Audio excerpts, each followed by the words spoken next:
찬송과 믿음의 공통점이 뭐냐? 첫 번째는요, 소망을 부르짖는다는 거예요.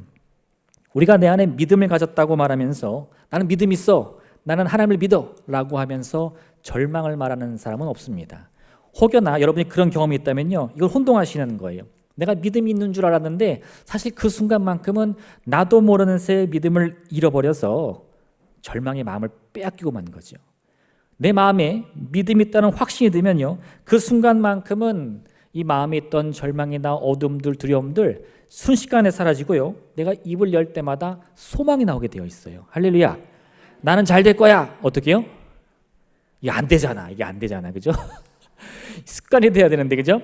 나는 잘 될 거야. 나는 나을 거야. 나는 성공할 거야. 이런 고백이 부끄럽지 않게 나도 모르게 저절로 나온다는 겁니다. 성경을 보니까 엘리야가 이 갈멜산에서 큰 기적을 체험했어요. 하나님의 놀란 응답으로 말미암아 이 바알이라는 허울 뿌린 신은 가짜고 여호와 하나님만이 참된 신임을 깨달았습니다. 근데 그런 이 엘리야가 이세벨 여왕의 이 한마디를 듣더니 내가 오늘 해가 지기 전에 네 목을 치리라.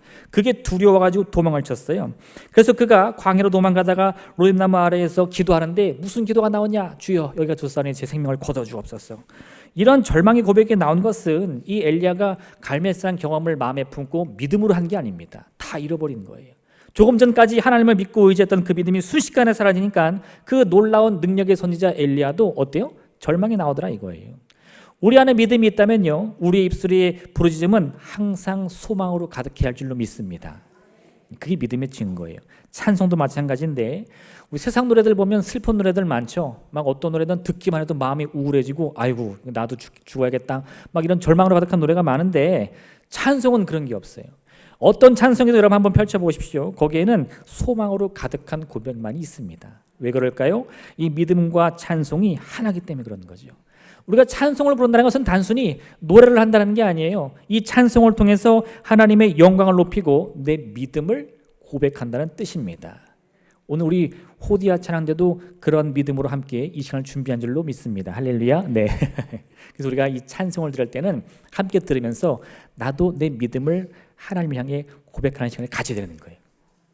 아, 노래 잘한다. 저거 틀렸네. 이러시면 안 돼. 할렐루야.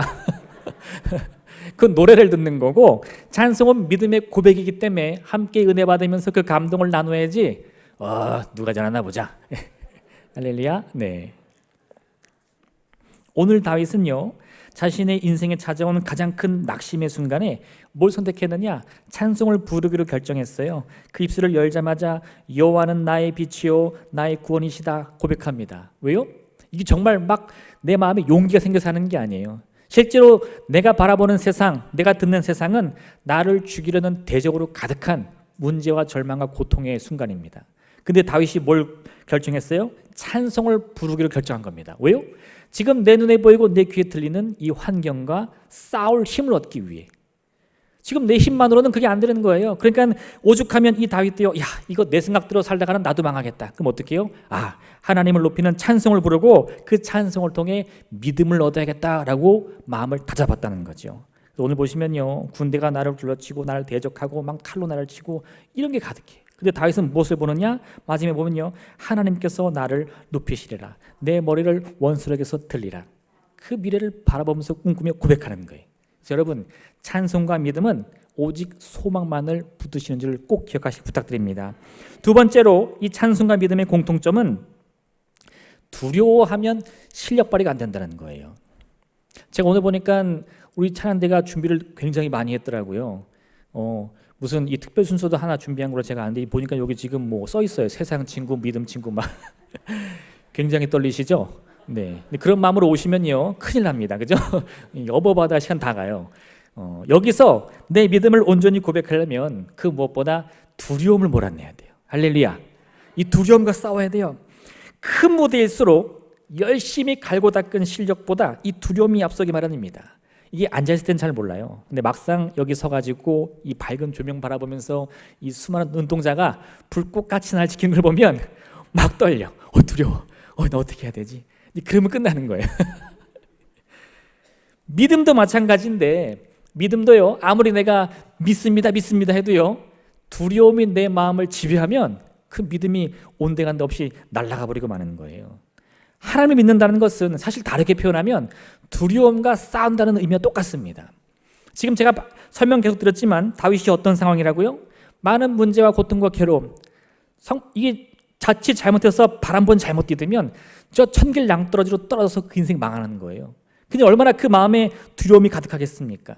그러니까 그 두려움 때문에 절망을 말할 수밖에 없는데 다윗이 어떻게 해요? 찬송을 부르며 그 두려움과 싸우기로 작정한 거예요. 하루는 예수님과 제자들이 함께 배를 타고 갈릴리 호수를 건넙니다. 근데 그 호수를 건너던 배가 이 막 바다 한가운데 들어가는데 큰 파도가, 광풍이 불더니 파도가 넘실거리면서 제자들이 탄 배가 막 이게 기우뚱하는 거예요. 그랬더니 이 제자들이 잠을 주무시던 예수님을 깨우면서 이렇게 소리칩니다. 주여 주여 우리가 죽겠나이다. 그러니까 지금 제자들의 마음속에는 온통 절망과 두려움이 가득한 거예요. 그랬더니 그때 예수님이 이 제자들의 부르짖음에 잠을 깨셨어요. 이 바람과 물결을 꾸짖어 잠잠케 하신 다음에 멈춘 게 아니라 제자들을 꾸짖습니다. 어떻게 해요? 너희 믿음이 어디 있느냐. 예수님 입장에서는 그 오랜 시간 함께하면서 예수님의 놀라운 권능과 권세를 보여주면서 온 세상 만물이 하나님의 말씀에 복종한다는 걸 보여주셨어요. 근데 그걸 보던 제자들이요, 그때는 주여 믿습니다, 주님은 그리스도입니다 막 고백을 하더니 정작 자기들의 인생의 배가 흔들리니까 어떻게 해요? 주여 우리가 죽겠나이다. 네. 예수님 그동안 보여주신 가르침이나 그런 기적들은 다 온데간데 없고요, 순식간에 두려움이 그 마음을 지배하는 겁니다. 그랬더니 예수님도 막 원망의 대상이 되는 거죠. 아유 주님 왜 우리한테 배를 타가지고 이 갈릴리 호수를 건너게 하셨어요? 그렇게만 안 하셨으면 우리가 이 문제를 안 겪을 수 있잖아요. 막 그 원망의 마음이 이렇게 나오는 거죠. 내가 죽게 생겼는데 잠이 오십니까? 네. 그랬더니 예수님도 뭐라 그래요? 오는 말이 고야 가는 말이 곱지. 네 믿음이 어디 있느냐? 네. 왜요? 믿음만 있으면 주님이 내 인생의 배에 함께 했다는 사실로 이 문제들, 고통, 괴로움들 소망으로 이길 수 있는데 지금까지 뭘 보고 배웠냐 이거죠. 빌립보서 4장 6절과 7절에 이렇게 말씀하는데 아무것도 염려하지 말고 다만 모든 일에 기도와 간구로 너희 구할 것을 감사함으로 하나님께 아뢰라. 그리하면 모든 지각에 뛰어난 하나님의 평강이 그리스도 예수 안에서 너희 마음과 생각을 지키시리라. 여기 어디 걱정 근심이 있습니까? 아무것도 없어요. 오히려 염려나 두려움들은 다 몰아내고 감사하는 마음으로 하나님을 믿고 의지하면 평강이 우리 마음에 임함으로 내 모든 기도 제목이 응답된다는 겁니다. 우리가 이 말씀을 말 그대로 믿는다면, 할렐루야, 믿는다면요, 그 일이 그대로 내 삶에 나타날 것을 기대할 수 있어야 돼요. 여러분 오늘 찬양대 이렇게 함께 앞에 서실 때 할렐루야 떠시면 안 돼, 그죠? 이렇게까지 얘기했는데 떨면 오늘 아직 은혜의 시간이 가득할 줄로 믿습니다. 네, 여러분 담대한 마음으로요, 여러분이 준비한 그대로의 실력을 다 우리에게 보여주시고 여기 계신 모든 분들이 함께 그 찬송에 빠져가지고 풍덩 빠져가지고 하나님의 믿음을 함께 안고 들어갈 수 있는 복된 시간 되시길 부탁드립니다. 마지막 세 번째는요, 이 찬송과 믿음의 공통점이 뭐냐? 운명을 바꿀 힘이 있다는 건데 가장 먼저는 나의 운명을 바꿀 힘이 있어요. 두 번째는 다른 사람의 인생을 바꿀 힘이 있습니다. 근데 이걸 합쳐 말하면요, 나를 바꾸고 남을 바꾸면 어떤 일이 벌어져요? 세상이 바뀌는 능력이 이 찬송 속에 있는 거예요. 이 노래에 감동을 받아본 사람들은 압니다. 이 노래 한 곡으로 인해서 사람의 생각과 마음을 얼마나 뒤흔들 수 있는지. 제가 사실 이 TV 프로를 거의 안 봐서 잘 모르는데 요즘에 임영웅이라는 분이 제가 이렇게 가끔 신방을 가면 사진이 걸려있는 집들이 있어요. 많이 보던 분이야. 나도 아는 사람인데 그럼 누구예요? 가만 보면 임영웅 그분이던데, 어쨌든 그렇게 왜 우리가 그분을 이렇게 기억하고 이름을 부르며 하죠? 그 노래만 들어도 막 마음이 위로되는 것 같고 감동이 되는 것 같으니까, 그렇죠? 근데 여러분 노래도 그럴진데 이 찬송은 더한 거예요. 찬송의 소리를 통해 우리가 마음을 감동을 얻는다는 것은 단순히 그걸로 끝나는 게 아니라 우리의 마음과 생각과 결단이 바뀌어서요, 내일에 대한 나의 행동의 선택을 바꿀 기회를 얻을 수 있어요. 방금 전까지만 해도 이 믿음을 잃어버린 엘리야처럼 로뎀나무 아래에서 막 절망하면서 눈물로 기도할 것 같은데 이 찬송의 소리에 마음이 움직이니까 소망을 붙들게 되고 빛을 바라보게 되고 보이지 않고 들리지 않아도 마치 보이는 것처럼 들리는 것처럼 우리 하나님을 어떻게 고백하죠? 없는 것을 있는 것으로 부르신다. 막 그 고백이 내 마음에 오는 거예요. 그래서 나도 모르는 새에 이 소망이 그저 허풍 같은 소망이 아니라 진실로 내 운명을 바꿀 소망으로 고백된다 이거죠. 그 힘이 어디에 있다? 이 찬송과 믿음에 있다는 거죠. 미국의 레이첼 플래튼이라는 여가수가 있습니다. 제가 보니까 그분이 81년생이에요. 저랑 비슷한 나이대인데 이분이 가수 생활을 20살 초반부터 하다가 2015년까지 오랜 시간 가수 생활을 했는데 2번의 정규 앨범을 냈어요. 근데 다 망했어요. 이게 사람들의 관심을 못 받고 인기를 못 끌고 그저 그런 수준으로밖에 이제 평가를 못 받으니까 낙담을 하게 됩니다. 주변에서 말했어요. 야, 네가 노력하는 건 알겠는데 이렇게 계속 가다 보면 너는 그냥 이렇게 묻히고 무명 가수로 끝날 것 같아. 지금이라도 네가 더 잘할 수 있는 걸 찾아야 되지 않겠냐?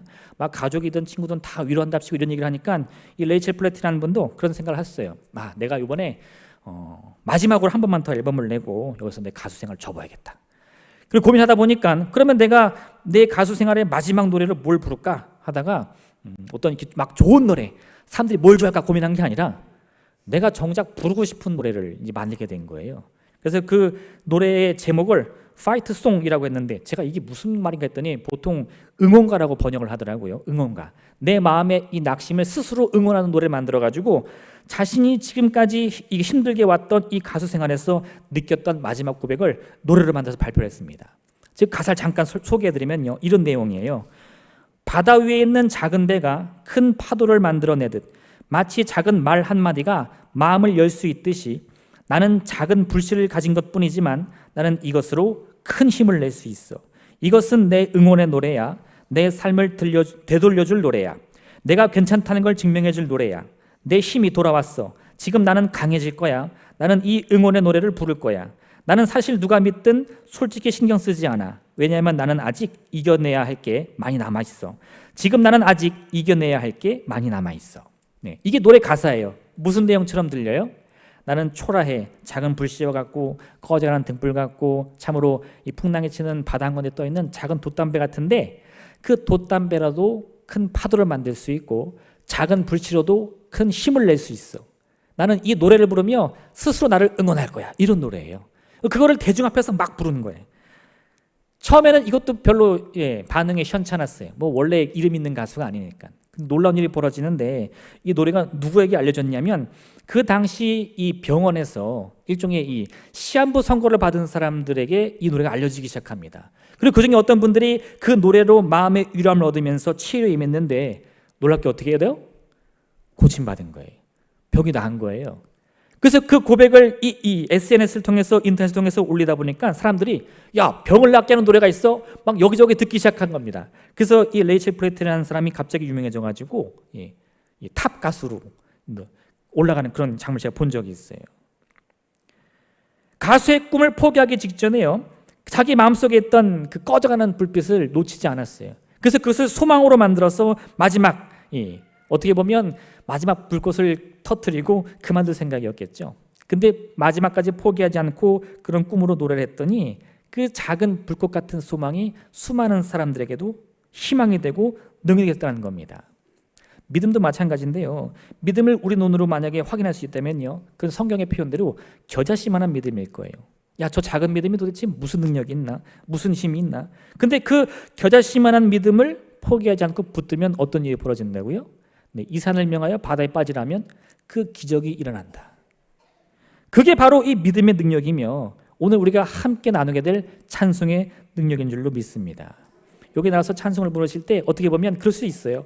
이 음정 박자 잘 맞춰서 부르면 아우, 난 그걸로 되지 뭐. 실수 안 하면 돼. 근데 여러분의 그런 작은 노력들이 하나로 모여서 이 찬송의 소리로 크게 울려 퍼질 때 이 듣는 이들 중에는요, 지금 많은 문제와 괴로움 속에서 이 누구도 말 못할 고민을 갖고 있다가 그 찬송의 소리로 위로함을 얻고 소망을 얻고 생명을 얻을 수도 있다 이거예요. 할렐루야. 좀 떨리시나요 이제? 그 위대한 능력이 오늘 우리 호디아 찬다의 이 목소리를 통해서 우리와 함께 나누는 하나님의 귀한 은총이 되시길 주님으로 축원드립니다. 여러분, 믿음과 찬송에는 능력이 있어요. 우리의 삶을 바꿀 능력이 있습니다. 다른 이들의 마음을 위로할 능력이 있습니다. 그렇게 하나하나 우리의 찬송이 온 세상에 울려 퍼지는 순간 우리는 우리의 찬송을 통해, 우리의 믿음을 통해 세상에 변화받는 놀라운 기적을 체험하게 될 줄을 믿습니다. 오늘 바로 이 시간이 그 기적의 시작점이 되길 원하며 우리 호리아 찬양대 하나님의 귀한 은혜 가지고 하나님의 이름을 높이는 복된 시간 만들어주시기를 부탁드립니다. 기도하겠습니다.